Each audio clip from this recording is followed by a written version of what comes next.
Kenapa Singapura tidak bergabung dengan Malaysia?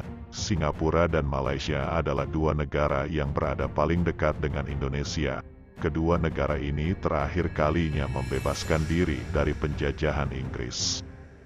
Jika melihat peta di mana Singapura dan Malaysia yang sangat berdekatan serta mereka berdua terlihat begitu akrab dalam hubungan diplomatiknya, menimbulkan satu pertanyaan, yaitu, kenapa Singapura tidak bergabung dengan Malaysia saja? Untuk menjawab ini kita perlu melihat-lihat ke peristiwa sejarah. Jauh sebelum Thomas Stamford Raffles menjejakkan kakinya di Singapura pada tanggal 28 Januari tahun 1819, Singapura memang sejak lama sudah menjadi pusat perekonomian di kawasan Asia Tenggara. Berada di bawah kekuasaan Kesultanan Johor Riau membuat Singapura menjadi tempat yang memberikan keuntungan yang besar bagi kerajaan tersebut. Namun pengaruh Inggris dan Belanda serta perpecahan di kubu Johor Riau membuat nasib Singapura berganti wajah, praktis sejak Inggris mulai berkuasa di pulau itu. Pada saat kawasan-kawasan di Asia Tenggara mulai bergejolak untuk membebaskan diri dari cengkraman penjajah Eropa, Singapura akhirnya juga ikut berusaha untuk melepaskan diri dari kekuasaan Inggris. Pada tahun 1950 komunis di Singapura menjadi ancaman yang berbahaya bagi pihak Malaya sehingga banyak terjadi kekacauan di kawasan Malaya dan Singapura pada saat itu.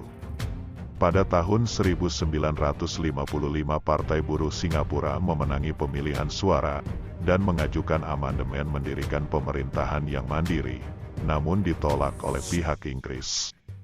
Hingga akhirnya pada tahun 1957 terbentuk negara yang bernama Malaya.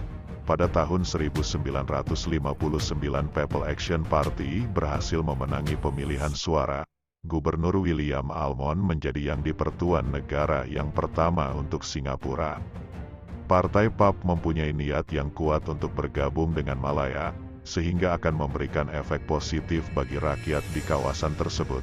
Meskipun begitu pihak komunis yang mempunyai pengaruh tersendiri saat itu menghalang-halangi penyatuan Singapura dan Malaya.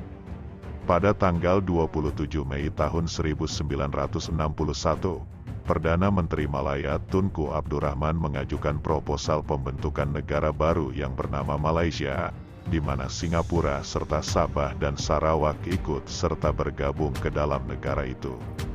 Hingga akhirnya pada tanggal 16 September tahun 1963, Singapura resmi bergabung dengan Malaysia namun tetap mempunyai hak otonomi yang spesial.